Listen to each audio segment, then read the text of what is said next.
la question qui est posée, c'est comment organiser la naissance d'un bébé qui présente une myéloméningocèle. Et la question, c'est donc, est-ce qu'il faut faire une césarienne ou est-ce qu'au contraire, il faut laisser la maman accoucher par les voies naturelles? Alors cette question, on se la pose très souvent en obstétrique et c'est toujours les mêmes problématiques. Il s'agit d'une balance bénéfice-risque.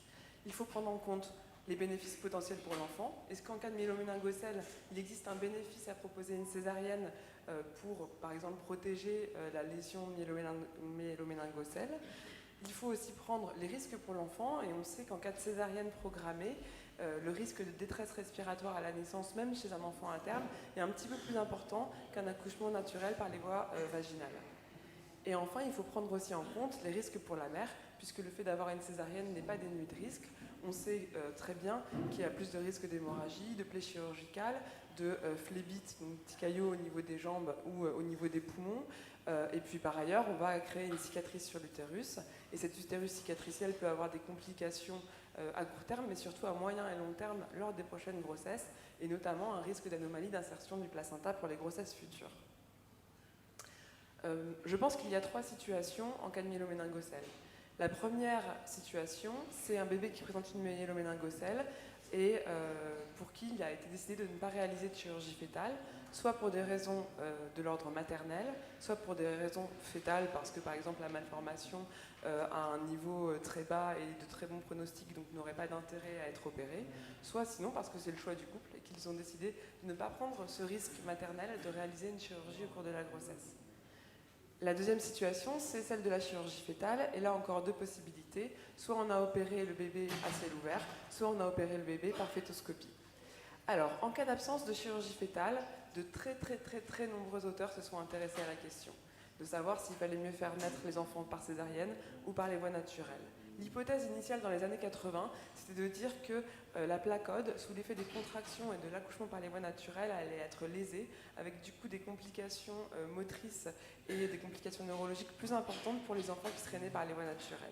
En réalité, les études qui ont été réalisées dans ces années souffrent de nombreux biais. Par exemple, les enfants qui naissaient par les voies naturelles avaient des formes de myéloméningocèle plus sévères et étaient comparés à des enfants nés par césarienne, mais avec des formes plus modérées, ce qui ne permettait pas vraiment de comparer les 2 groupes.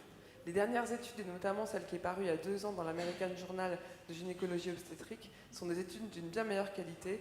Et le message à retenir, c'est qu'il n'y a aucun intérêt scientifiquement prouvé à réaliser une césarienne pour faire naître un bébé qui présente une myéloméningocèle.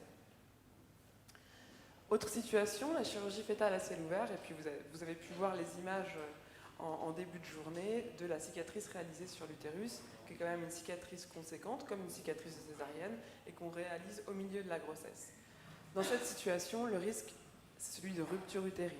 La rupture utérine, c'est quand la cicatrice utérine se déchire au cours des contractions, et ce risque de déchirure au niveau de la cicatrice utérine va impliquer un risque de déconnexion vasculaire du bébé. Le bébé ne va plus recevoir le sang nécessaire à sa vie, et le risque d'hémorragie maternelle massive liée à cette déchirure de l'utérus dans son ventre. C'est pourquoi, dans cette situation, il n'y a aucun débat, aucune controverse.